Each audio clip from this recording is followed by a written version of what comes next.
Alright, this is Math 30-1. Let's do lesson 3 in trigonometry. So here we introduce 3 trig ratio. We first have SOHCAHTOA, alright, like we learned it in younger grade. And then we learn 3 more. So because between any two sides, right, like between any three sides, if you talk about a ratio, which means you want to take 2 sides out of 3. So if you have any free side, you do permutation out of 2, you actually can have 6 different combination. All right. So you have this over that, right? Like SOHCAHTOA, O over H, A over H, O over A. So that's free permutation of 2 sides. So that's your sine, cosine, tangent. Well, but how about H over O, H over O, H over A over O, right? It's the other free pair. So therefore, to just complete the list, we have something called the reciprocal trig function. They are defined to be the reciprocal. So if sine is with fraction, with reciprocal, you just swap the numerator and denominator. Sine is opposite of hypotenuse. So if you flip it, it will be hypotenuse over opposite. Cosine is adjacent over hypotenuse. You swap it, will be hypotenuse over adjacent.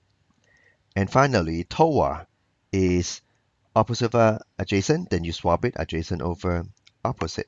Okay, so we don't need another acronym. We don't need to complicate things. You just need SOHCAHTOA and then just use the just do reciprocal of 3 of them. Now, one mistake people will make is the ratio being, you reciprocate the ratio, not the angle. Okay, so cosecant, all right, is not sine 1 over the angle. Like sometimes people mix up, right? Make a mistake. Will never reciprocate the angle. So this will never, this is wrong. Okay. So let me give you an example. Okay. So like, so that you understand more. So let's say sine 30 degree, or let's use pi over 6. Sine pi over 6 is 1/2. So you have this statement. Then what you can do is you can swap, like sine is equal to, you can just reciprocate it, put the angle there. Well, 1 over cosecant pi over 6, they're the same thing. So on the other side, you don't swap because you're just rewriting sine as this form. Now, if you want to, so this is another statement you can make from here. If you want to actually swap sine, okay, if you swap sine, if you swap the left side, it's become this. Then, hey, let's swap the right side as well. You swap 1 over 2, become 2. All right, so this is how what you can write. And also, you just swap it directly. Sine, you swap it, like 1 over sine. Right, you swap, and then you swap the other side. So from one statement, now knowing the reciprocal, you can have like 4 forms. All these are correct. Okay, all these are equivalent form. Okay, then what's wrong? Like if all this is right, well, what wrong is if you swap one side, right? Like sine pi over 6, you take the reciprocal, become cosecant, but then you didn't swap the other side. Hey, then it's wrong, right? Then it's wrong. Okay, so just like make sure you understand this. And like in here, I can also talk about all trig ratio, trig, sine, cosine, tangent go with an angle and equal to a ratio. If you have the ratio and you want to find the angle, you do the inverse of it. So for that statement, I can also write inverse sine of the ratio, and then it will give you the angle. You can put this in the calculator. This is what you will get. However, well, the complication is the calculator won't show you pi over 6. It will show you 3.14 divided by 6, so it's about 0.57 something, right? So the calculator will give you a decimal number, 0.5, and then you need to recognize that actually same as pi over 6. So that's maybe the challenge that you have. Okay, So now we just y is always the opposite, right? X is always the adjacent because when angle in center position is always here, which is always next to the x coordinate. And finally, the radius is your hypotenuse. So in lesson 3, what do we need to know? Okay, and then you add sugar to coffee, right? I didn't do all the questions here. Okay, well let's do it. Okay, without using technology, let's do this one. Give a trig ratio that are positive, whether given. Determine whether the given ratio are positive or negative. Okay, well, any angle, first find out the quadrant. So over 3. So for pi, I cut it in 3 parts. Okay, see, I don't have the middle line there. I cut it in 3 parts. 1, 2, 3. Let's take 10.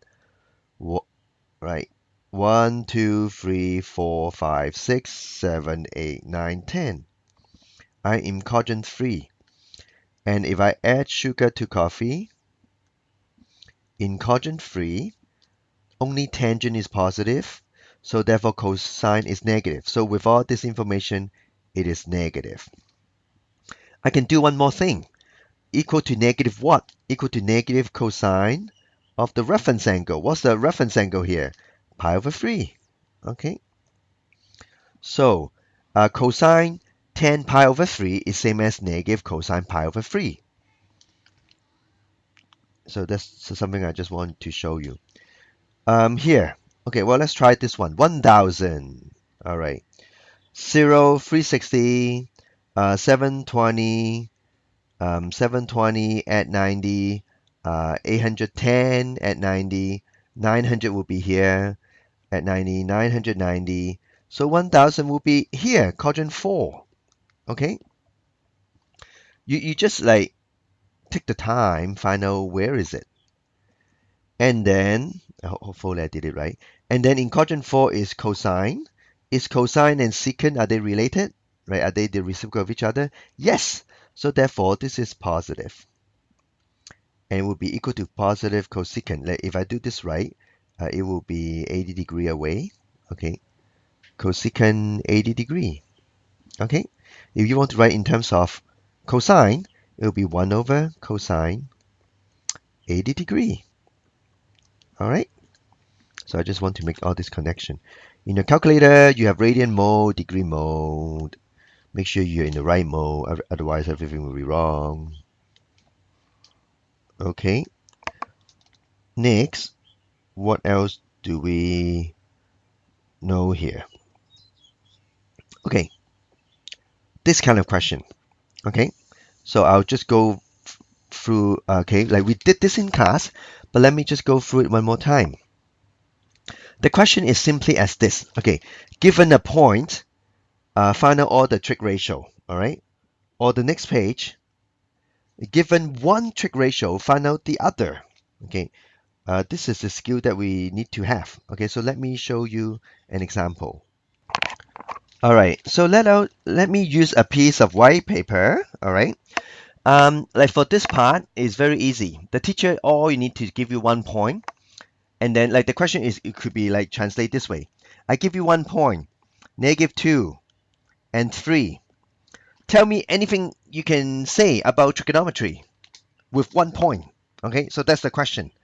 And then you need to do the following work. Okay, given a point, I will plot it on a coordinate system.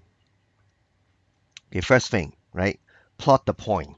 Next, create an angle in center position. So draw a line there, put an angle. Because to write trig function, you need to have the angle. Next, draw a triangle. Why? Because trigonometry is about triangle. Next, label the side. Why? Because you need ratio, you need the side to measure. So this is 2, this is 3 there. You don't need to write the negative sign because we will figure out positive, negative by add sugar to coffee. Next, find out the missing side. The radius is 2 square plus 3 square. That's 13. R is root 13. All right. So given 1 point, You need to do all this work. And now you can write all your 6 ratio. Sine, cosine, tangent. All right. Cosecant, secant, and cotangent. All right, so next is to add sugar to coffee. Add sugar to coffee. So in the second quadrant, determine the quadrant, only sign is positive. You don't need to write the positive sign, but I put it there just to remind that we have doubt with that. The other will be negative. And let's do SOHCAHTOA. Sine is opposite over hypotenuse. Cosine is adjacent over hypotenuse. Tangent is opposite over adjacent. And then the reciprocal is reciprocal. All right. Now rationalize the denominator, this one. Multiply both top and bottom by root 13. Here we go. Here. We are done. Okay. So the teacher only only need to write 1 point, and they need to split out all this work. Okay, just put it all out.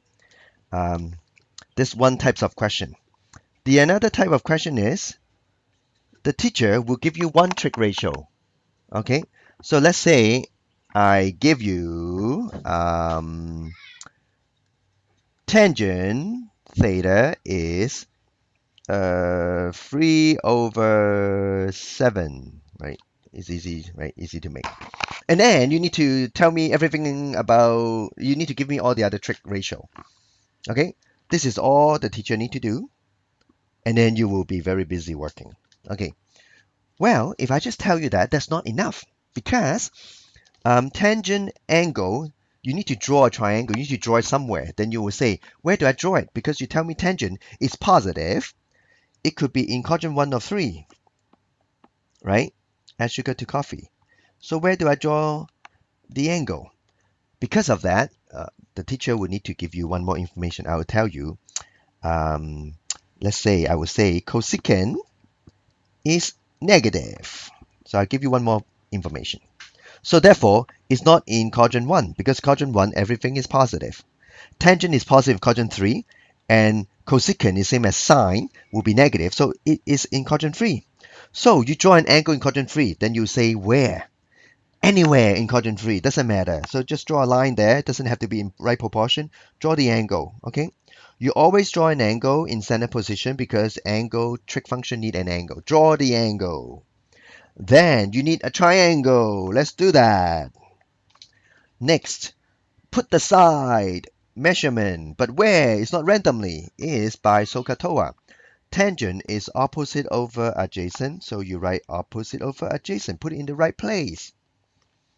And now, figure out the radius. So this is the work you need to do. Radius is this, all right? 49 plus 9 is 58, so R is root 58. So now let's write the rest. Sine ratio, cosine. We already have the tangent given. So tangent is given, which means cotangent is also given. So that is already done. But then you write the other two. And then you need to determine, are they positive or negative? In quadrant 3, the other are all negative. Right? Remember, we told you cosecant is negative. Sine is this opposite over hypotenuse, right? And this one, you just swap it around. And you can also rationalize it, right? 3 root 58 over 58. So that's it, right? They never ask you what's the angle. You could, to find out the angle, you just say, let's inverse tangent 3 over 7. You can have the angle. You can actually find out the angle. When you put something like this, you get the reference angle. You add pi, then you have the actual angle in the third quadrant. Okay, so that's it. So, but they didn't ask, but that's not they're interested in. They're interested in, given one trig ratio, find the other trig ratio. But you could find the angle as well. Okay, so that's lesson 3. All right, see you everyone.